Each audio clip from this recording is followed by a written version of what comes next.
퇴근길 지식줍기 사피라이브 시작하겠습니다. 오늘은 특별히 김결 교수님이 나오셨는데 왜 나오셨습니까?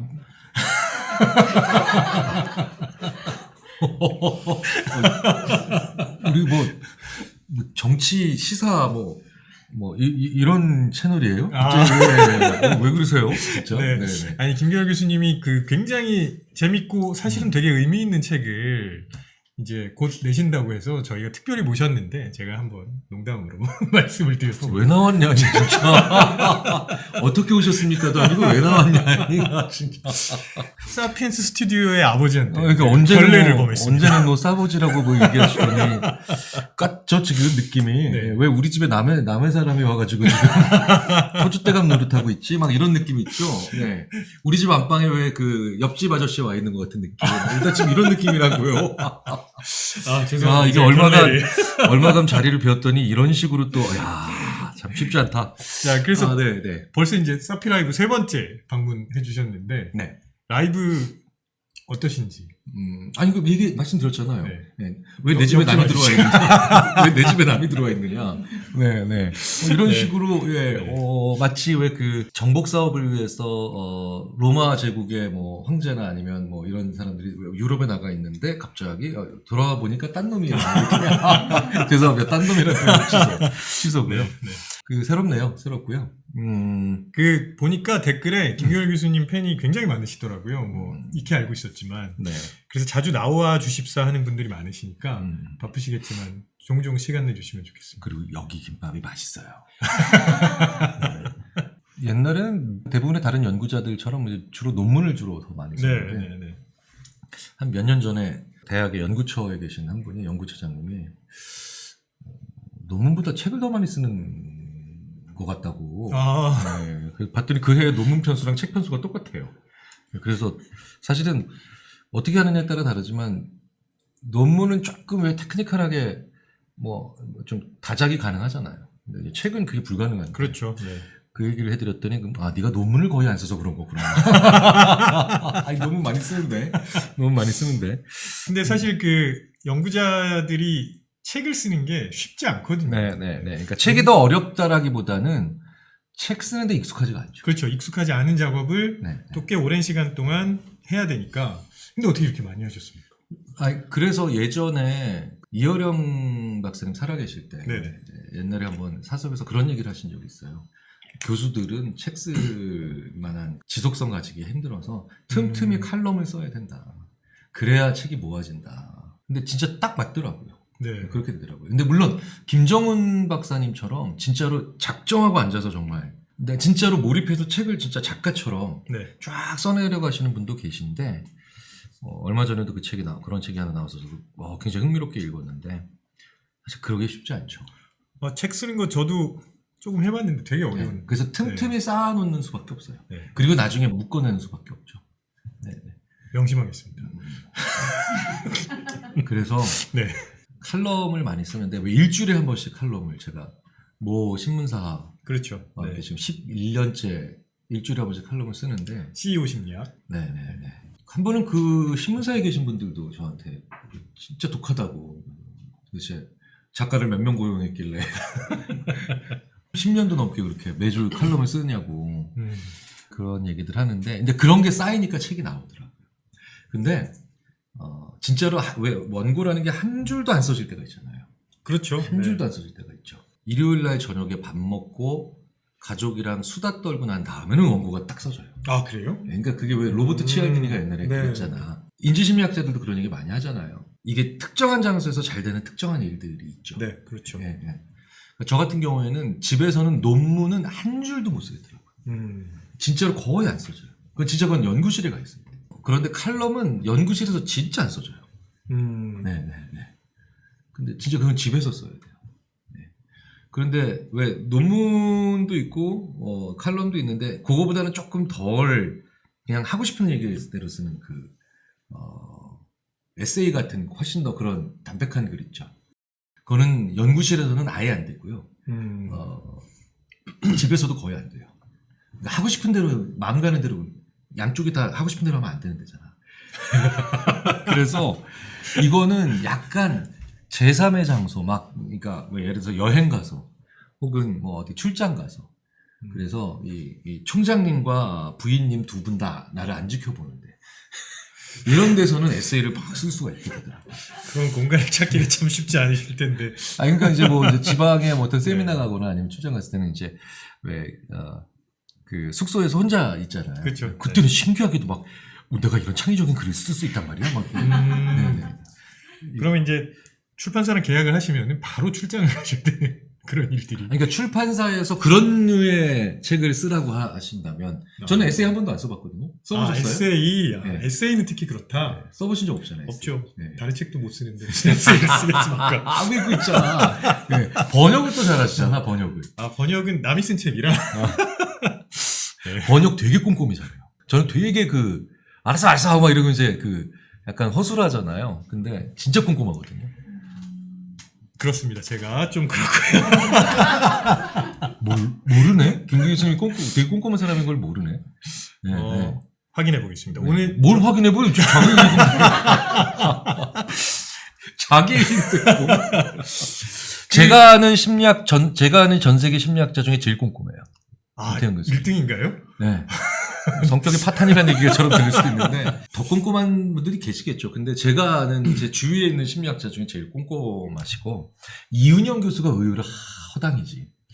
네. 안 꼼꼼해. 이은영 교수님 이 방송 보시지 말기 바랍니다. 이은영 교수님은 꼼꼼하다기보다는 약간 기발하지. 그렇죠. 기발한 데가 있지. 재기발랄. 진짜로 왜 아이디어가. 어떻게 여기서 이런 특이한 생각을 했을까? 그렇죠. 어떻게 여기서 이렇게 기발한, 어떻게 여기서 변태적인, 어떻게 여기서 이렇게 창조적인, 어쨌든 특이해요. 네. 책을 그런데 이번에는 안 해본 스타일의 책을 한번. 그러니까요. 안 그래도 제가 여쭤보려고 그랬는데 지금까지 뭐 책을 굉장히 많이 쓰셨는데 이번 책은 좀 특별해 보여서 좀 설명을 해주셨으면 좋겠습니다. 예전에 제가 공부를 좀 하는 법에 대한 책을 약간 만화 스타일의 책으로 한번 해보자라고 해서 의기투합해서 그런 책이 나온 건 있어요. 네. 그런데 이제 그건 공부를 하는 법에 대한 책. 그 책 하면서 좀 취미가 붙었는지 어린이들이 정말 잘 이해할 수 있는 인지심리학 책을 한번 써보면 같이 해보면 어떻겠느냐라고 했는데 거기서 제가 네? 번겁결에 아니 너무 신나서 너무 신나서 뭐냐면 1년에 출판을 좀 해보지 않겠냐고 같이 제의가 제가 아무리 옛날에 사석에도 얘기한 적 있잖아요. 진짜 1년에 100곳에서 보내세요. 네. 기분 나빠지지 말고 좀 더 들어주세요. 저 괜찮습니다. 네. 근데 이제 대부분 제가 뭐 일정상 엄두도 안 나고 그 다음에 또 비슷한 책이 또 있기 때문에 너무 감사하지만 제가 그 책을 지금 당장 하기는 어려울 것 같습니다. 이런 얘기를 많이 하거든요. 그걸 익히 알고 계셨던 차에 이거는 또 게다가 안 해본 거라서 어떻게 했느냐라고 했는데 제가 진짜 1초도 망설이지 않고 네! 좋아요. 딱 했더니 출판사의 기획 의도를 전달하신 분이 저랑 오랫동안 같이 일해온 작가님이에요. 같이 일해온 작가님이고 박소영 작가님이라고 제가 되게 좋아합니다. 이분이 제 글을 독자들이 읽을 수 있는 글로 다듬어 주시는 역할들을 중간중간에 정말 잘 해주셔가지고 제가 한 번은 이런 분이 에디팅해주고 글을 잘 많이 다듬어 주시고 이래가지고 같이 작업하기가 너무 좋았다. 사실 우리가 원래 처음에 내놓는 원고들이 좀 투박할 수밖에 없잖아요, 연구자들이. 근데 이게 그냥 이 문장을 그냥 이렇게 한번 같이 다듬으면 어떨까요? 같이 이제 상의를 하는데 해서 고치는데 글이 너무 좋아. 그러니까 김경일 교수님의 머릿속에 있는 생각들을 쏙쏙 빼가지고 독자들이 이해하기 쉽게 만들어준다는 얘기잖아요. 그게 그렇게 간단하게 요약이 되면 내가 늘 그러잖아요, 제가 제일 싫어하는 유형의 사람 중에 하나가 저는 5분을 얘기했는데 그 얘기가 결국 이 얘기 아니냐라고 하면서 10초에 딱 요약을 해버리면 장황한 나는 뭐가 되는 거예요. 제가 약간 어렸을 때부터 너 왜 이렇게 장황하게 얘기하냐고 그런 얘기를 부모님한테 많이 꾸지람을 들어서 내가 거기에 약간 컴플렉스 있단 말이야. 죄송합니다. 저도 먹고 살려다 보니까 참 요약 잘해. 근데 마침 그때 제가 그 어렸을 때 네. 제가 아는 역사적 상식의 거의 절반 이상을 그 알게 되는 아주 정말 신나는 사건이 하나 있었는데 지금 돌아가셨지만 그 신동우 화백께서 아, 정말 유명한 분이셨죠. 신동우 화백께서 그 한국의 역사 금성사 금성사 원색판 네, 총 10권 네, 삼국의 발전 뭐 고려사회의 실현 뭐 타이틀도 안 까먹어요. 그 다음에 하여튼 외침의 극복 외침의 극복은 이제 외란과 호란 때 그렇죠. 그거거든요. 1부터 10까지. 제가 그 어렸을 때 그 만화책을 붙들고 살았어요. 그래서 지금도 웬만한 역사적인 사건들에 대해서 다 이후에 지금 나중에 보게 돼요.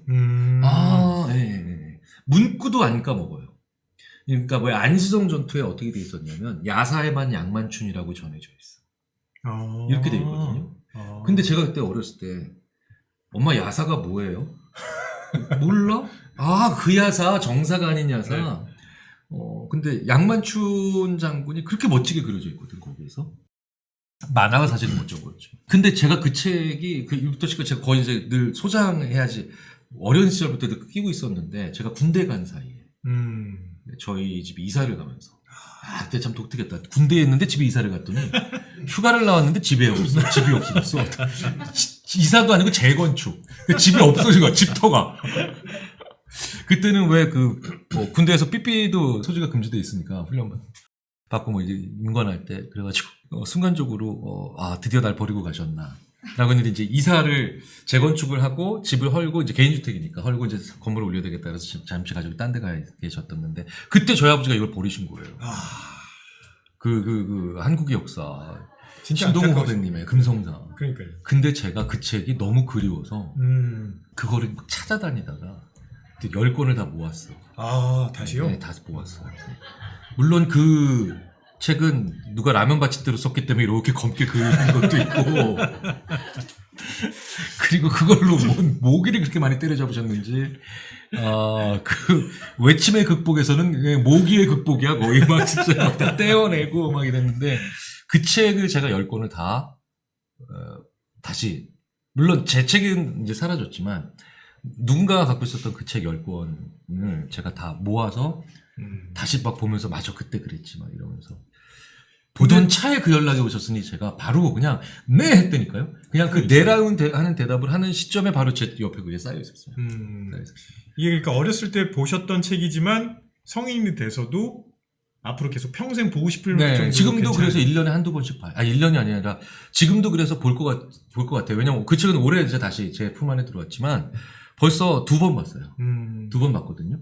근데 이제 되게 그렇잖아. 어렸을 때는 그림 있는 부분만 보잖아. 그렇죠. 근데 이제는 그 뒤에 있는 왜 한 20페이지짜리 흑백 사진과 교과서처럼 되어 있는 그 부분도 이제 보게 되고 물론 거기에는 지금의 역사 지금 이제 다시 또 보강된 역사적 사실과는 좀 거의 대부분 일치하지만 요때는 맞죠. 요렇게 또 잘못 얘기하고 있었네.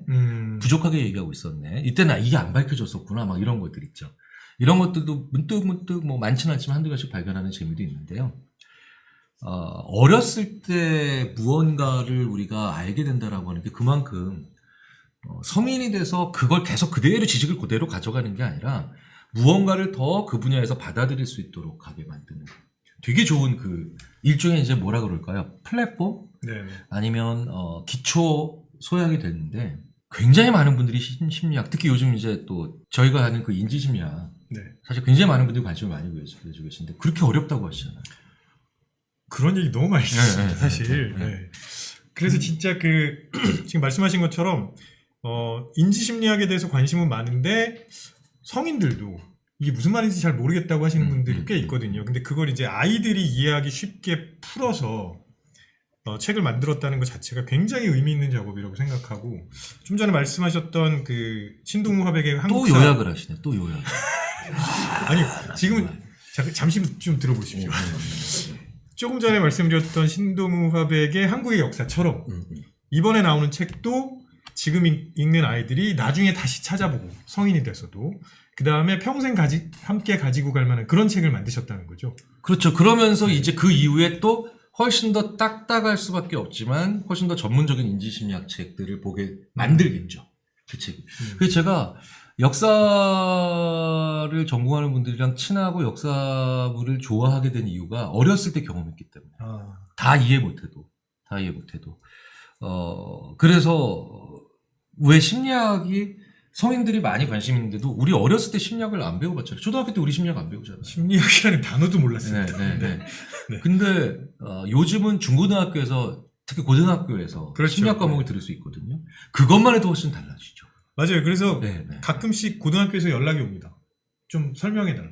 그러니까. 네. 그런데 그렇게 되는 이유가 어떤 한 특정한 한 학문에서 세상에 드리는 지식을 어렸을 때 좀 일찍 접해보게 만들 수 있는 좀 친절하고 그리고 좀 더 쉽게 다가갈 수 있는 그런 형태의 그리고 그런 어조의 내용들이 좀 필요하잖아요. 전집 만들면 안 사실 것 같아서 제가 딱 생각이 나서 전집으로 기억, 추론, 판단, 의사결정 이렇게 10권, 10권으로 하자라고 제가 오히려 그렇게 말씀드렸대요. 출판사에서 그러지 마시라고.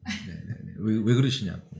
일단 하나를 먼저 해보자. 그렇죠. 그러니까 쭉 해서 전 시리즈 중에 하나에 해당하는 총괄서를 하나 먼저 같이 해보면 어떻겠느냐라고 해서 제가 얼마나 웃겼는지 아세요? 그림도 제가 그리면 안 될까요? 라고 했다가 출판사에서 화를 내시더라고요. 왜 그러시냐고. 당연히 저는 농담이었고요. 그런데 어떻게 나올지가 너무 궁금한 거예요.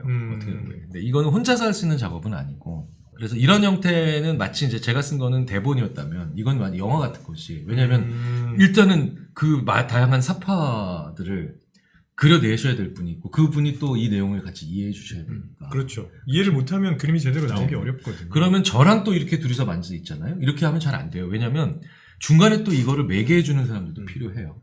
이런 거 있죠. 경영자와 엔지니어 사이에 매개가 잘 안 되니까 아예 생기는 학문 있지. 산업공학과. 그렇죠. 또 인지심리학자가 또 그런 역할들도 많이 하는데 근데 이번엔 정작 오히려 제가 엔지니어니까 경영자, 독자 사이를 매개해줄 그런 분들이 또 의기투합을 해주셔서 그 작업이 참 재밌었고 그 작업으로 이제 나오는 게 책이 하나 더 있어서 올해 제 책이 몇 권이 나왔는데 그러니까 성인들께서 읽으시는 책 말고 이렇게 어린이들을 위해서 나오는 책도 있어서 제가 맨날 보면서 재밌어하고 있거든요. 뒤에서 대학교 다니는 이제 첫째 딸 시원이가 아빠는 자기 나오는 걸 저렇게 좋아하면서 볼까? 막. 근데 아니에요. 저 TV나 아니면 유튜브에 이제 우리 사피엔스 스튜디오에서 나오는 거 잘 못 봐요. 저도 민망해서. 왜 자꾸 또 그렇게 쳐다봐요? 진짜? 네네. 네. 잘 못 보십니다. 네. 근데 내가 요새 뭐 잘못한 거 있어요? 아닙니다. 네, 그런 거 없죠? 네. 이제 아까 말씀하셨던 것처럼 인지심리학에 대해서 성인들이 관심을 많이 가지면서 동시에 그 성인들이 본인들의 자녀도 이런 걸 좀 접했으면 좋겠다는 생각을 가지고 있잖아요. 근데 이제 아이들의 입장에서는 인지심리학이 뭐야? 라고 할 수 있거든요. 그래서 이제 실제로 이 책을 접하게 될 아이들한테 왜 인지심리학에 대해서 알아야 되느냐. 사실 역사책은 역사에 대해서 왜 알아야 되는지 굳이 설명해 줄 필요 없는데. 왜 알아야 되는데? 죽어봐라. 갑자기 말이 막히네요. 네. 저희가 시험 보니까? 교육을 위해서? 공직사회에 진출하기 위해서? 네. 국사가 필수 과목입니다. 그래서 꼭 역사를 공부해야 되는. 왜 그거 있잖아요. 네. 유학 시절에 제일 힘들었던 것 중에 하나가 특히 근데 미국 유학은 그나마 좀 나아.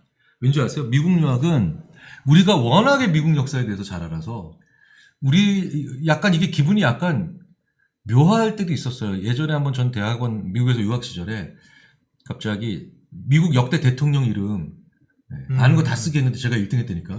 미국 애들이 제치고. 미국 학생들이 잠깐만 태프트 트루먼이 뭐야? 트루먼 쇼는 아는데 막 진짜로 왜 그 한국 사람들이 미국 역사에 대해서 굉장히 많이 알죠. 많이 알죠. 근데 유럽에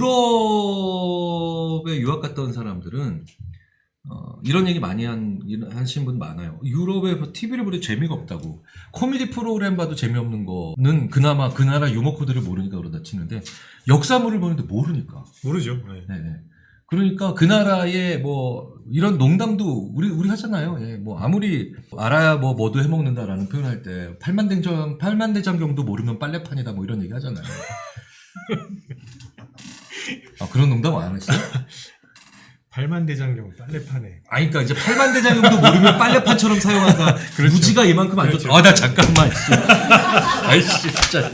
뭐 이런 얘기 안 했어요? 첨성대에서 머리 받고 뭐 이런 얘기 아무도 안 했나? 아 잠깐만.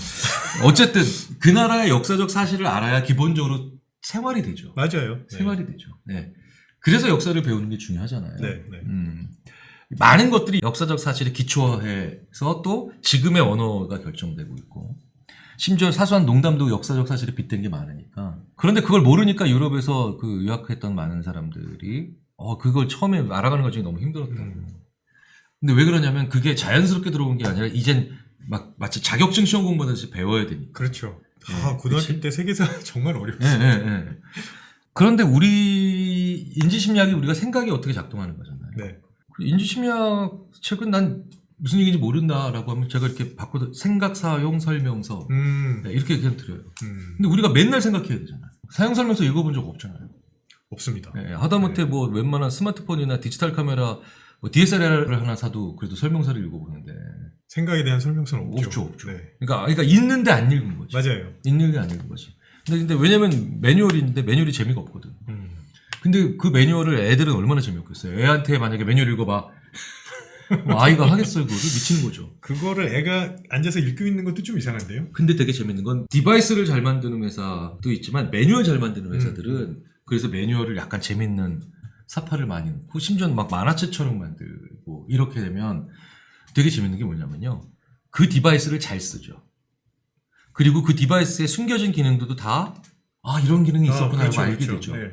되게 재밌는 건 자동차 팔 때 돼서야 그 중고차 딜러분께서 그거 있느냐고 라고 하면 네 그게 뭐예요 라고 했는데 몇 년생 무슨 모델은 그게 있다고 해가지고 팔기 전날 그 기능이 있는 걸 알게 되는 사람도 꽤 많거든요. 저도 좀 그렇습니다. 그런 경우 있죠. 네.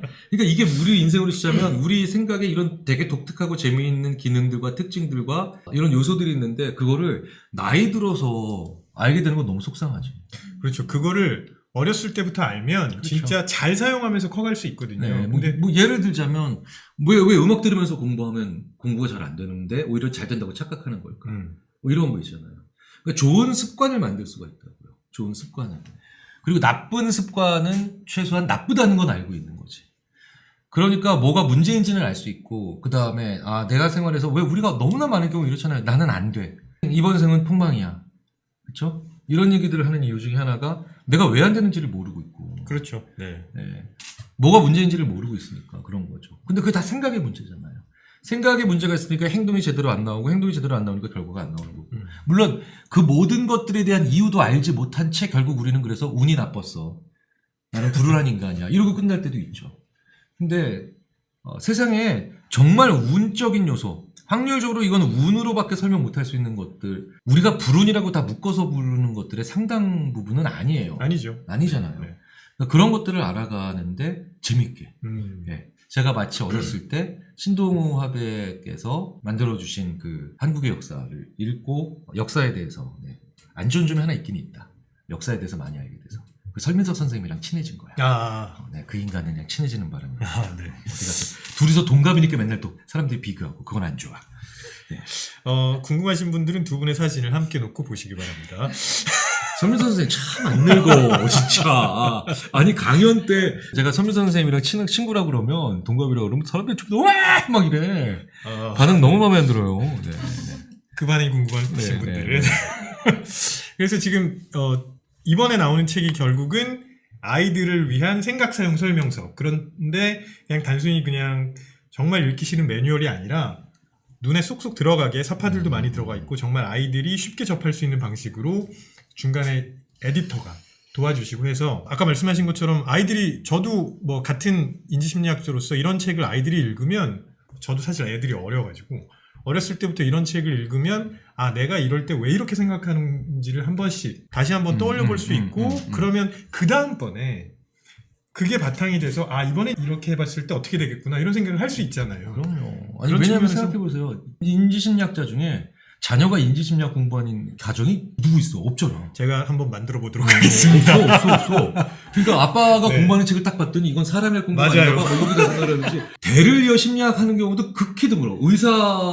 자녀가 의사인 경우 많고, 법률가 자녀 중에 법률가가 많은데, 심리학자는 왜 이렇게 없나 봤더니 딱 보고, 이건, 다시 하면 안 되겠구나. 뭐 이런 생각. 인지심리학은 진짜 거의 못 봤어. 그 심리학 못 중에서도 봤어. 네. 다른 심리학 쪽에는 그나마 드물긴 하지만 상담은 조금, 그래도 네, 좀 상담하시고 네, 뭐 이런 네. 경우가 있잖아요. 근데 진짜 인지심리학은 네, 없네요. 없죠. 예. 근데 그게 바로 뭐냐? 아빠가 하는 학문, 엄마가 하는 학문에 자녀들이 대학교를 졸업할 때까지도 엄두를 못 내는 그런 일들이 벌어져서 한국 인지심리학회, 인지 및 생물심리학회에서 나 이거 공로상 줘야 되는 거 아닐까? 일단 제가 제 아이한테 민기? 하고 네. 민기가 몇 살이죠? 지금 6살입니다. 몇 살이에요? 참 결혼 늦게 하시고 애 이렇게 늦게 낳으셨어. 진짜. 내일 모레 50인데 50인가? 자, 그래서 저거 그러면은 민기가 대학교 들어갈 때 환갑이 넘었네요. 그래서 지금부터 이제 다시 갑자기 말리기 시작했네요. 자, 50입니다. 50. 네. 네. 네. 그래서 아이들한테 이렇게 꼭 추천해 줄 만한 그런 많은 의미 있는 얘기들을 담고 있는 거라고 제가 알고 있는데 시간 관계상 모든 얘기를 여기서 다 할 수 없으니까 그래도 이런 얘기들은 일단 좀 꼭 추천하고 싶다. 이런 부분들이 있으실 것 같아요. 가장 역점을 둔 건 인지심리학 얘기를 쭉 들어보면 우리 그 수많은 실험들, 그런 상황적 변수들 이런 것들을 많이 이제 연구를 하잖아요. 인지심리학의 연구들은 얘가 얼마나 뭘 잘하냐 못하느냐 이런 걸 보는 게 아니라 같은 사람인데도 걔가 이렇게 상황을 바꾸면 얼마나 잘하는가 그렇죠. 이걸 네. 보여주는 게 최고죠. 인지심리학 연구들을 그래서 조금 강의나 아니면 이렇게 공부를 하게 하면 대학 외의 공간에서 이렇게 좀 전달을 해드리잖아요. 그럼 그런 많은 실험 얘기들을 쭉 들으면 이렇게 얘기하시는 분이 계세요. 그러니까 창의적인 사람이 있는 게 아니네요. 그렇죠. 사람을 창의적으로 만드는 상황이 있는 거네요. 근데 여기서 사람을 나로 바꾸면 나를 창의적으로 만드는 상황과 요소가 있다라는 거, 그것이 무엇인지 발견해 나가는 게 우리 인생이다라는 거, 그거를 어린 시절부터 한번 생각하게 만들어줘. 진짜 중요하죠. 왜냐하면 많은 부모님들이 여전히 오해하고 계신 게 창의력은 타고난다 이렇게 오해하시는 분들 많거든요. 그게 어떤 경우에는 그런 사람들을 보면서 나는 아니니까, 그러니까 타고난다라고 하면 마음이 좀 편해지는. 그렇죠. 네, 그럼 그냥 약간 그런 경우도 될 수 있고, 약간 어떨 때는 약간 냉소적인 것도 있는 거예요. 뭐냐면 창의적인 사람들을 이렇게 보면은 그런 사람들한테 뭘 배워야 되는가를 말씀을 드리면 밑에 꼭 이런 댓글이 걸리죠. 뭘 모르고 하는 소리라고. 그런 애들은 타고나는 거라고. 희망 고문하지 말고. 막 이런 얘기 많이 하거든요. 근데 생각해 보세요. 하다못해 동네에서 분식집을 하는 분들도 창의적인 분은 벌써 남다르고 색다른 방식으로 고객들한테 어필하시고 또 문제가 생겼을 때 그거를 또 남들과 다른 시각으로 또 독특하게 해결해 나가시잖아요. 맞아요. 네. 그러니까 사실은 일상에서 소소하게 창의력을 발휘할 수 있는 건데. 그럼요. 그게 중요한. 노벨상 안 받을 거야 우리 애는. 뭐 혹은 나는 잠깐만 내가 왜 하는 이게 왜 그런 줄 알아? 왜 우리나라는 창의력 얘기하면 노벨상으로 가는 줄 알아? 이게 구글에서 네. 이미지 검색을 하면 딱 저는 뭐 할 때 우리가 어떤 인식을 전반적으로 가지고 있나를 봤을 때 딱 키워드를 넣고 이미지 검색을 해요. 이미지 검색은 구글의 이미지 검색창은 그냥 결과물들은 그대로 사람들이 많이 히트하는 걸로 나오잖아요. 되게 재밌지. 그러니까 한국에서 천재라고 치잖아요. 그러면 이미지 검색하면 딱 2개 나와요. 애기랑 아인슈타인. 애기요? 아이의 모습. 아이. 그러니까 이게 뭐냐면 애기가 나온다는 얘기는 이제 주로 타고난다는 그렇죠. 걸 뜻하는 네, 거죠. 네. 그 다음에 아인슈타인이 나온다는 거는 그러니까 그런 건 노벨상 같은 거 어마어마한 업적을 가지고 만드는 것만 거기과 관련이 돼 있다고 생각하는 거예요. 우리나라 구글에서 우리말로 이미지 검색해서 보내면 거의 그렇게 나와요. 그러니까 요즘은 아마도 아인슈타인일 거고 제가 어렸을 때는 위인전에 에디슨이 최강자였거든요. 그래서 에디슨이 달걀 부화시키겠다고 저는 저희 아이가 달걀 품고 있으면은 너 요즘 힘드냐 이런 거 같거든요. 근데 그걸 보면서 무슨 갑자기 얘가 야 떡잎부터 다르구나 이렇게 접근하는 건 사실 말도 안 되는 얘기인데 모든 한국의 위인전기의 법칙이에요. 일단 애가 어려운 가정에서 태어나. 그래서 유형이 몇 가지가 있는데 버림받거나 저 부모님이 일찍 돌아가셔. 그 다음에 2번째로는 애가 그리고 이상한 행동을 해. 그렇죠. 그 이상한 행동을 꼭 해야 돼요. ADHD적 행동이나 아니면 뭐 다양한 증후군적 행동을 해. 그러니까 그럼 에디슨은 품었고 링컨은 기차칸에 불냈고 뭐 이런 거 있어. 그 다음에 뭐 스티브 잡스는 어린 시절에 또 버림받고 다 이런 게 있어. 그 다음에 차고 안에 들어간다든가 뭔가 이상한 행동들을 해. 그 다음에 갑자기 비어 있고요. 불굴의 투지와 그 다음에 끈기와 노력으로 인내력. 어느 날 갑자기 에디슨은 추궁기와 그 다음에 전구를 발명했고 그 다음에 링컨은 대통령이 됐으며 스티브 잡스는 애플을 만들어 맥킨토시를 들고 나오죠. 그러니까 사람들은 도대체 이 사람들이 어떤 과정을 거쳐서 그런 데까지 갔나? 오로지 정신력, 불굴, 투지, 뭐 어마어마한 노력 다 필요한 거죠. 근데 요는 그걸 다 가지고도 실패한 사람들이 얼마나 많아요. 그렇죠. 네. 그렇죠? 그러니까 운이라고 얘기하는 거거나 타고났다라고 생각하는 것밖에 없는 결론이 그렇게 갈 수밖에 없죠. 되게 재밌는 건 코로나 때 다른 나라 심리학자들이랑 이제 웨비나 많이 하잖아요. 근데 네네. 이제 북유럽에 있는 친구들한테 니네 나라 말로 천재라고 쳐보고 이미지 검색한 거 그랬어요. 물론 저는 당연히 애기랑 아웃시타임만 쭉 나왔죠. 핀란드였나? 전구가 그렇게 많이 나와. 전구. 근데 영어로 쳐도 전구가 꽤 나와요. 예전에 제가 아는 독일에서 잠시 미국에 와서 이제 가르치는데 인지심리학 수업 시간에 학생들이 무슨 얘기를 하니까 제 지도교수도 똑같이 그 얘기를 하더라고요. 그러니까 지니어스 오브 투데이라고. 그 제가 저한테 굉장히 신선한 충격이었어요. 굉장히 의미 있는 표현이네요. 네. 유아 지니어스가 아니라 얘가 그날 굉장히 신기한 아이디어를 하나 냈거든요. 근데 지니어스 오브 투데이.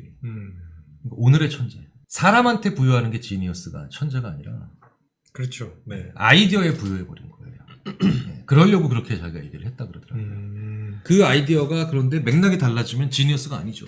그럼요. 네, 엉뚱한 대답이 될 수도 있고 네, 바보 같은 대답이 될 수도 있겠죠. 그런 면에서 제가 그날 이후로 인지심리학을 이해하는 패러다임이 바뀐 거예요. 그러니까 하나가 더 추가됐다고 말씀드리는 게 더 좋겠죠. 타고나는 게 아니라 얼마든지 변할 수 있는 나를 창의적이고 혁신적으로 만드는 프레임이 사람마다 다른데 남의 프레임 안에 들어가 있었던 거야. 이렇게 해서 늘 생각을 해야 된다는 거죠. 나는 언제, 그러니까 아까 제가 말씀드렸잖아요. 저는 칼럼은 죽어도 연구실에서 안 써진다니까. 그렇죠. 그 상황적인 변인을 사람들이 잘 무시하는 경우가 많은 거예요. 그렇게 섬세하고 주위에 민감하게 반응하는 게 우리 인간이지. 다른 동물들에게는 그런 특징이 잘 안 보인다고요.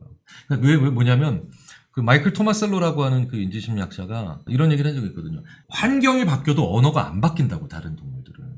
그러니까 야생에 있었던 동물을 동물원에 잡아놓으면 동물원에 맞게 언어가 생산이 돼야 되는데 생산이 안 되더라는 거예요. 기존 언어를 그대로 쓰려고 하더라는 거죠. 그러니까 애들이 굉장히 혼란스러워하죠. 근데 우리는 환경이 바뀌면 언어가 바뀌죠. 그게 생각이 바뀐다는 뜻이에요. 그렇죠. 묘하게 자꾸 설득이 되네요.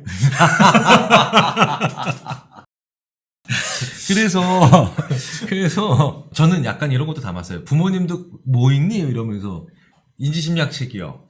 라고 하는 거 뭔데? 라고 하면서 부모님도 같이 보시게. 그러니까 제가 마치 성인이 돼도 한국의 역사를 다시 보는 것처럼 부모님도 같이 보시면 어떨까 싶은 마음도 같이 담은 거예요. 사실 그때 한국의 역사를 제 부모님도 같이 보셨어요.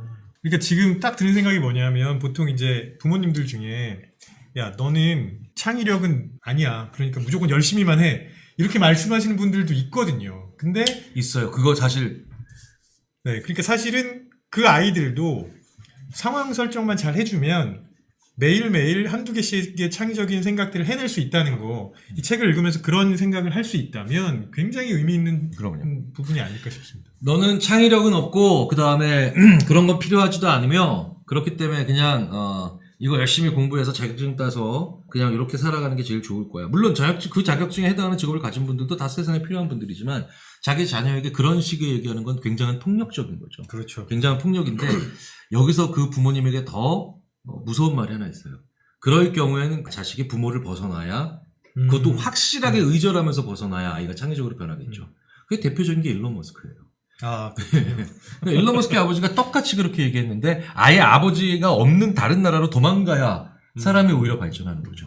네네. 아버지를 벗어나야 창의적이라고 되는 게 아니라 그런 식의 언어를 하는 아버지라면 오히려 그 정도로 많이 벗어나야 사람이 창조적으로 변한다. 라고 하는 거 부모님으로서 한번 생각해 볼 문제입니다. 그러니까 라이브 보시는 분들 의절하라는 게 아니고요. 네. 부모님이 바뀌셔야 된다는 겁니다. 오해하시지 말고. 아니 그냥 넘어갈 수 있는 얘기를 왜 굳이 한마디를 더 하지? 그러니까 그렇게 하니까 더 이상하잖아. 묘하게 왜 그래요 요새 진짜. 네. 자, 그래서 핵심은 부모님과 아이들이 함께 읽으면 훨씬 더 좋은 책이라는 그런 말씀. 그런 요약은 괜찮았어요. 나이스. 네. 네. 뭐 워낙 부모님들이 창의력 이런 거에 궁금해하시니까 그런 부분도 굉장히 그 의미가 있을 것 같은데 그거 말고 일반적인 생각의 측면에서 또 혹시 소개해 주시고 싶은 중요한 얘기가 있다면 습관 어떤 게 같은 있을까요? 거. 위대한 결과를 만든 사람들이 다 좋은 습관 그렇죠. 네. 통해서 조금씩 매일 쌓여가는 거잖아요. 근데 이 인지심리학은 나쁜 습관이라는 게 뭔지를 확실히 보여주는 거죠. 제가 아까 서두에서 잠깐 말씀드렸지만 멀티태스킹하면 진짜 안 되거든요. 안 되죠. 절대 안 됩니다. 네. 네. 근데 지금도 수많은 아이들이 음악 들으면서 공부하고 있어요. 지금 사피라이브 보고 계시는 분들은 이것만 보세요. 딴 거 하시면 안 됩니다. 멀티태스킹 하면은 네. 다른 게 안 들어와요. 그러니까 네. 멀티태스킹을 하면 효과가 어떻게 떨어지냐면은 10분의 1로 떨어지는 거예요. 2분의 1, 2분의 1이 아닌 거예요. 절대 아니에요. 거의 10분의 1, 10분의 1. 그러니까 양쪽 다 폭망하는 거죠. 그렇죠. 양쪽 다 네. 폭망하는 사실. 거죠. 네. 특히 뇌를 써야 되는 일이라면 더더욱 그렇거든요. 그러니까 예를 들어서 제가 한번 실제로 이를 악물고 멀티태스킹을 한번 해보려고 어저께 한번 다른 채널 말씀드려서 죄송하지만 3프로TV에서 네. 어떤 분이 은퇴 자금 얼마까지 필요한가 어그로성이라고 그러지 요즘. 은퇴 자금 요것만 요 정도만 있으면 충분하다. 보니까 내용은 아무것도 기억이 안 나는데 택도 없다. 뭐 이거만 이 얘기만 계속 들렸어요. 얼마가 있어도 택도 없다고요? 예. 뭐 결국 얘기는 되게 철학적으로 자기 삶에 뭐 얼마 뭐 철학적 규정 내가 하는 얘기를 그대로 하셨더만. 그러니까 요즘은 보면 멀티태스킹의 안 좋은 점에 대해서 옛날보다는 좀 많이 알고 계시는 것 같아요. 뭐 예전에는 멀티태스킹을 잘하는 사람이 유능한 사람이라고 말씀하시는 분들도 TV에 가끔씩 나오기도 할 정도였는데 그러니까 그게 멀티태스킹이 아니라 스위칭을 잘하는 거죠. 네, 그러니까요. 이 일과 이 일과 일이 있는데 이렇게 집중 30분 하고 이렇게 집중 30분 하고 이렇게 집중 30분 하면 그거는 스위칭이지 멀티태스킹이 아니죠. 근데 이렇게 하는 건 멀티태스킹이죠. 그러니까요. 네, 심지어는 이러고 하면은 완전 멀티태스킹이지. 이 세 개를 놓고. 그러니까 그거는 멀티플레이어는 멀티태스킹을 통해서 절대로 만들어질 수가 없고 멀티를 할 수 있는 멀티플레이어는 짧은 스위칭을 신속하게 효율적으로 하는 사람이 할 수 있는 거죠.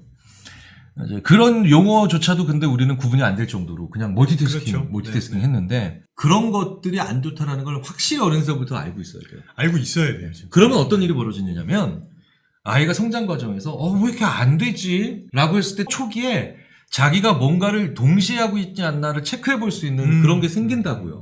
그거 없이 그냥 10대, 20대, 30대를 전부 다 그 간단한 하나들 모른 채 나는 왜 이렇게 해도 안 되지라고 한 그 무기력감이나 자괴감을 30년을 쌓아버리면 40살이 돼서 멀티태스킹 때문이었구나라는 걸 뒤늦게 알게 됐을 때 얼마나 속상하겠냐는 거예요.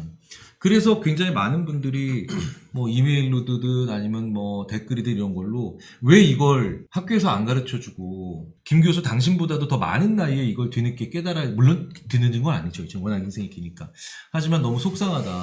이런 것들이 되게 많죠. 이제 그런 것들을 중요한 것들을 몇 개를 선별을 했어요. 사실 멀티태스킹 때문에 안전사고 이런 것도 엄청 많이 일어나고 그럼요. 네. 그런 부분도 꼭 한번 보시고 진짜 내가 하고 있는 일을 어떻게 적용하면 좋을지 그렇게 생각해 보신 것도 재밌을 것 같아요. 그 다음에 또 제가 여쭤보고 싶었던 게 뭐냐면 아무래도 이제 아이들이다 보니까 학업에 집중해야 되잖아요. 어떻게 하면 내가 집중력을 최대한 발휘할 수 있을까 이런 고민도 사실 되게 많이 할 거예요. 근데 아직까지 그걸 제대로 알려주는 인지심리학 책이 없었거든요. 그래서 그런 부분에 대해서도 또 말씀을 해주시면 좋겠는데. 그러니까 집중력을 가지고 뭘 한다라는 표현은 되게 많이 쓰죠. 엄청 많이 쓰죠. 근데 어떻게 했더니 집중력을 가지게 되더라. 이런 표현을 거의 안 해요. 안 해요. 네. 뭐 옛날에는 뭐 MC 스퀘어라고 하는 뭐 이제 아주 특이한 희대의 기록을 한번 해본다고 생각을 해보세요. 내가 이랬더니 요럴 때는 요렇고 요런 상황에 요런 일에 집중이 잘 되네. 사실 인지심리학자들은 그걸 실험을 한 거지만 수많은 철학자들이 자기만의 루틴이라든가 자기만의 어떤 습관과 법칙들이 있었죠. 그 사람들은 끊임없이 자기에 대해서 기록했기 때문에 자기 자신에 대해서 아는 거예요. 제가 제일 그 사람들한테 인지심리학을 공부하는 이유에 대해서 얘기를 할 때 또 하나를 뭐를 얘기하냐면 세상에 제일 안타까운 분들 중에 하나가 내 법칙으로 안 살고 남의 법칙으로 나한테 사는 거. 네. 되게 재밌는 건 왜 지금 컴퓨터를 잘 쓰고 있어요. 쓰고 있는데 여기 이제 하드웨어 C 드라이브에 여러 가지 세팅돼 있죠. D 드라이브에 뭐 들어가 있고 이런 거. 근데 이 하드만 딱 띄워. 아, 네. 하드디스크만 딱 띄워가지고 다른 컴퓨터 딱 켜봐. 그럼 안 돌아가죠. 안 돌아가죠. 그런 짓인 거예요. 그러니까 나는 어떨 때 뭐가 되고 어떨 때 이런 게 잘 되고 이런 것들이 되는 게 훨씬 더 정교한 시스템인데 막 칩셋 세팅이랑도 안 맞아 떨어지고 뭐 다른 여러 가지 하드웨어의 그런 물리적인 어떤 연결 지점이 이미 소프트웨어적으로 그 오퍼레이팅 시스템과 전혀 맞지 않기 때문에 엉망진창이 되죠. 그렇죠? 차라리 그렇게 하느니 처음부터 그냥 중요한 파일만 백업받고 그냥 처음부터 세팅 다시 해서 그 컴퓨터 쓰는 게 훨씬 낫지. 그렇죠. 괜히 그냥 툭 해가지고 다시 새로운 하드웨어에 껴버리면은 그 컴퓨터를 쓰는 2, 3년 내내 세팅 바꾸는 거, 충돌 일어나는 것 때문에 골치 아프다고. 인지심리학의 궁극적인 공부해야 되는 이유 중에 하나가 이런 예들을 통해서 어린 시절부터 그러니까 나는. 그러니까 그렇다면 나는. 그치. 여기선 이 케이스에서는 이렇게 일어나는데 나는 어떻게 하면 집중력을 가지는 거지? 나는 찬물 샤워하고 난 다음에 집중력을 가져야 되는 건가? 나는 좀 걷고 난 다음에 집중력이 더 생기는 건가? 이런 거에 대한 생각을 많이 가질 수가 있죠. 하지만 기본 원칙이라는 건 몇 개 있어요. 무엇을 하기 전에 뇌가 집중을 할 것이다 라고 생각을 해야 되죠. 아, 네네네. 네. 내가 준비를 해줘야 되니까. 그쵸. 그렇지 않으면. 네. 그러면 기본적인 원칙은 그거예요. 내가 지금부터 여기서 이제 이 컴퓨터를 이렇게 이제 작업을 해야 돼요. 그러면 이 컴퓨터에다가 하는 게 집중이라고 생각하죠. 그렇죠? 근데 제일 더 중요한 건 이 컴퓨터가 사라져야 돼. 이렇게 절로 가야 돼. 버려. 이것도 좀 잘 봐주십시오. 그러니까 여기다가 집중을 하려면 이 마이크가 없어져야 되는 거예요. 그렇죠. 네. 그러니까 치우는 거예요. 근데 이렇게 물리적으로 치워야 되는 사람도 있고요. 생각을 비워서 치우는 것처럼 효과가 일어나야 되는 사람도 있고요. 오히려 몸을 약간 해야 그렇게 치우는 효과가 일어나는 사람들도 있어요. 그리고 그것도 온도도 사람마다 다른 거고요. 그렇죠. 네, 조명도 사람마다 다른 겁니다. 네. 그러니까 세상에는 일반적으로 적용이 되는 모든 사람들한테 보편적으로 적용이 될 수 있는 법칙이라는 게 있고 그 원리 안에서 나한테는 강력하게 작용하는 특수 법칙들이라는 게 있어요. 특정 법칙. 이걸 왜 우리는 논문에서 이러잖아. general, universal 네. 이런 표현을 쓰고 우리 영어로 논문 쓸 때는 여긴 specific, 네네. 아주 특정적이다라는 걸 쓰잖아요. 되게 재밌는 건 이 일반 법칙을 특정 법칙처럼 쓰는 사람들. 이게 대부분의 우리고요. 더 웃긴 건 자기의 특정 법칙을 일반 법칙화하는 사람들이 또 있어요. 예, 이런 사람들이 보면 이제 우리한테 맨날 이렇게 빅마우스들, 입이 큰 사람들, 막 권력자들, 아니면 뭔가 되게 대단히 자기의 법칙을 세상의 법칙인 것처럼 얘기하는 모든 종류의 뭐 꼰대 같은 사람들, 이런 사람들도 있죠. 일반 법칙을 알려드리는 거죠. 근데 그 가운데서도 그 일반 법칙이 더 잘 굴러가게 만들거나 더 증폭되게 만들 수 있는 당신만의 특정 법칙들이 있다. 그거에 대한 실마리를 드리는데 그것이 잘 부합되는 그 분야가 바로 집중력이라는 하는 분야예요. 네. 그런 점들을 책에서 또 일부 써놨죠. 특히 이제 이건 제가 보기에는 부모님이 이 파트는 조금 더 주의 깊게 보셔야 될 것 같은 게 보통 부모님들이 우리 아이는 너무 산만해요. 집중력이 떨어져 이렇게 말씀하실 때 보면 환경이 집중할 수 있는 환경이 아닌 상태에서 이렇게 되게 집에 손님이 많이 와 있는데 너 왜 공부 안 해? 이렇게 말씀하시면 안 되거든요. 그건 불가능한 일이에요. 그러면 애가 사람을 무시하라는 뜻이잖아요. 그러니까.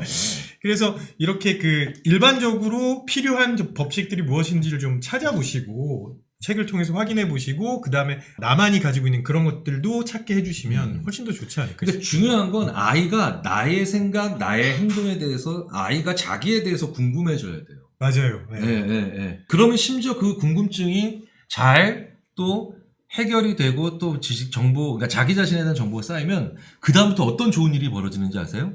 실패해도 내가 이런 거 왜 실패했지? 라고 하면서 실패해도 뭐 건지는 게 있구나. 그냥 그저 낙담하고 포기하는 게 아니라 이번에 이런 실패를 내가 왜 했지? 라고 하면서 이것도 하나의 기회가 될 수 있을 거라고 생각하는 그런 아주 정말 좋은 선순환 구조가 그려져요. 네. 그러니까 지금 쭉 말씀하신 것들을 아이들이 해보면서 본인이 생각한 일종의 발자취를 확인해 본다는 얘기죠. 그렇죠. 네.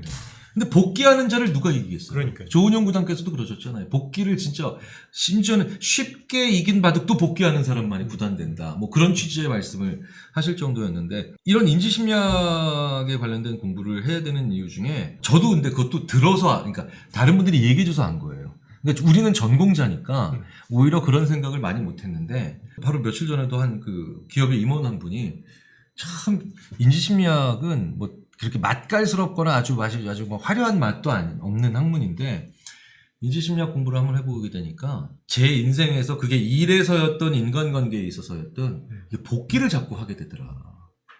그러니까 결국은 과거의 삶 속에서 나의 성공과 실패 다양한 그 일들에서 앞으로의 또 미래의 상당 부분도 보이게 되는데 이 복기를 하게 도와주는 그게 그래서 그렇게 됐던 거였구나. 예전에는 복귀할 수 있는 근거조차 없었으니까. 네네. 그런 얘기들을 해줘서 참 그런 거 뿌듯했었어요. 지금 말씀하신 거는 저는 뭐 또 다른 의미로 다가오기도 하는데 결국은 이게 사용 설명서가 없으니까 어떻게 해야 되는지 모르고 그래서 내가 어떻게 했는지를 모르면 복귀가 아예 불가능하고 뭐 이렇게 되는 거겠죠. 그래서 아이들의 입장에서는 이런 것들을 설명서를 한번 보고 내가 이렇게 생각했구나 그럼 다시 복귀하기도 훨씬 쉬워지지 않을까라는 생각이 드네요. 그렇죠. 와 우리나라 구글에서 네. 천재 치니까 다 봐 아인슈타인이랑 애기 뜨죠. 하나가 더 떴어. 누구예요? 슬램덩크. 강백호. 강백호구나.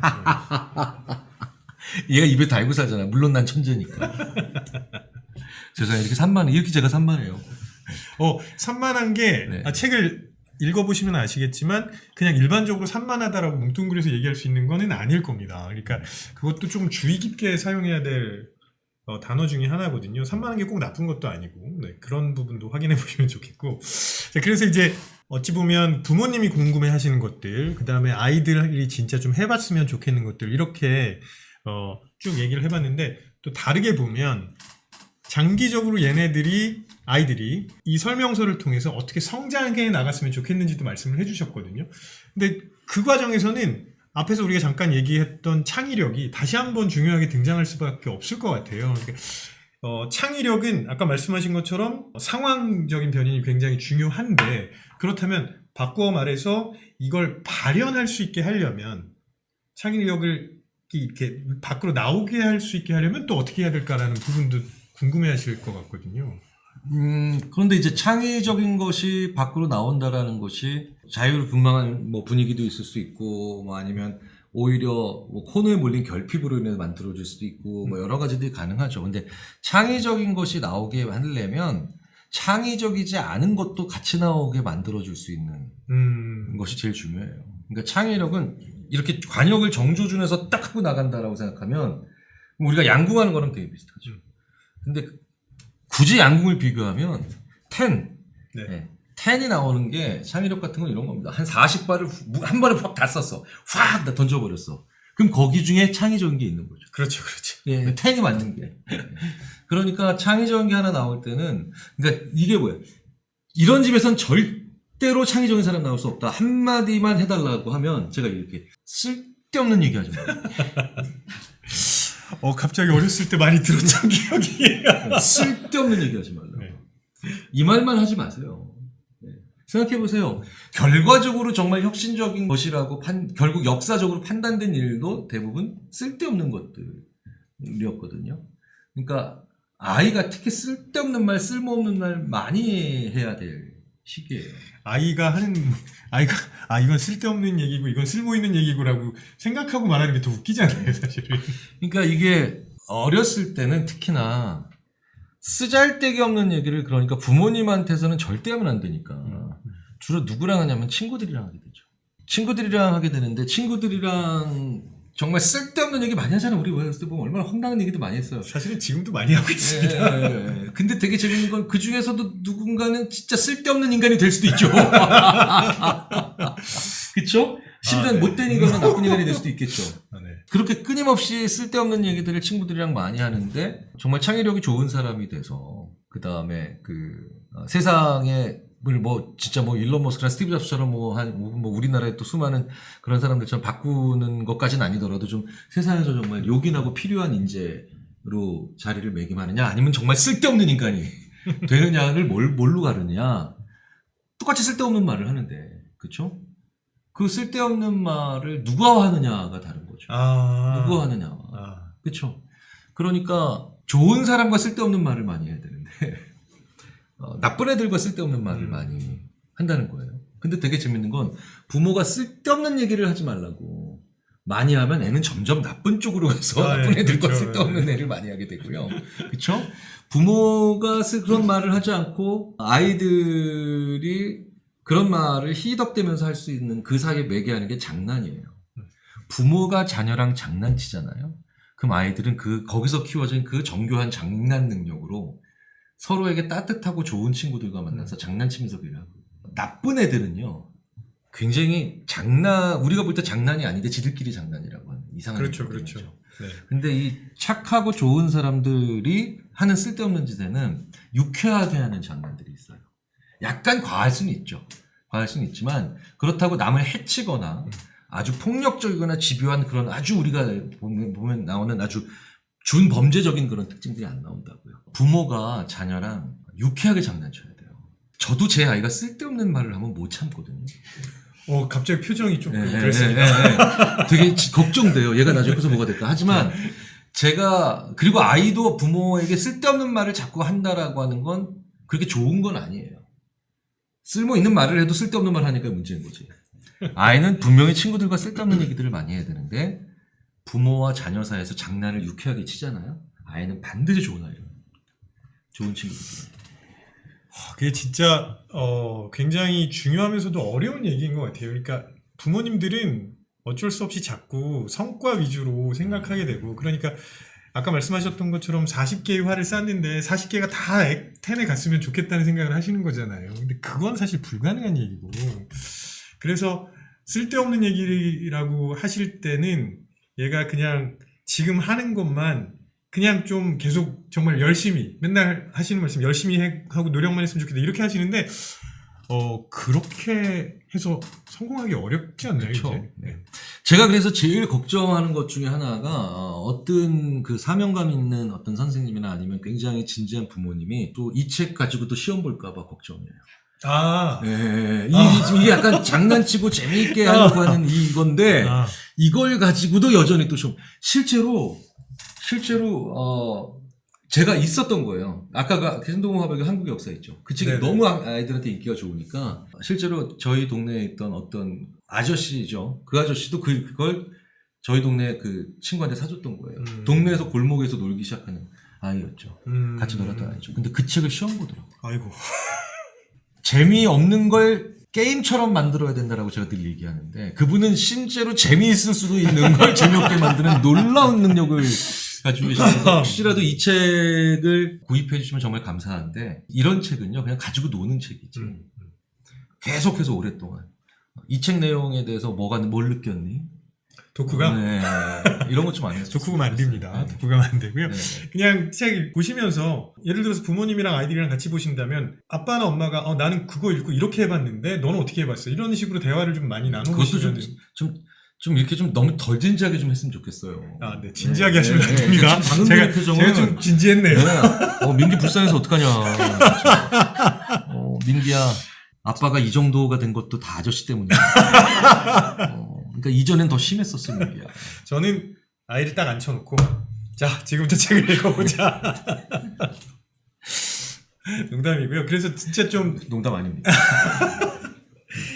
장난스럽게라는 말이 정말 굉장히 중요한 말이에요. 왜냐하면 이걸 얼마나 편하고 재미있고 그리고 같이 함께 할 수 있느냐를 의미하는 것 같거든요. 네. 그래서 그렇게 진짜 해보셨으면 좋겠네요. 그러니까 그렇게 딱딱한 인지심리학을 그런 방식으로도 받아들이고 싶은 모든 분들이 그냥 읽어주셨으면 좋겠다. 한번 좀 관심 가졌으면 좋겠다는 생각을 합니다. 책이 제가 알기로는 다음 주쯤 나오는 걸로 알고 있는데, 그러면 뭐 일단 저희가 말씀을 나누면서 아이들과 부모님들이 꼭 한번 읽어보셨으면 좋겠다 이런 얘기를 했지만 또 아이들과 부모님 말고도 이런 분들도 꼭 한번 읽어보셨으면 좋겠다. 저는 다른 심리학자들이 좀 많이 읽으셨어요. 다른 심리학 일단 제가 먼저 읽도록 하겠습니다.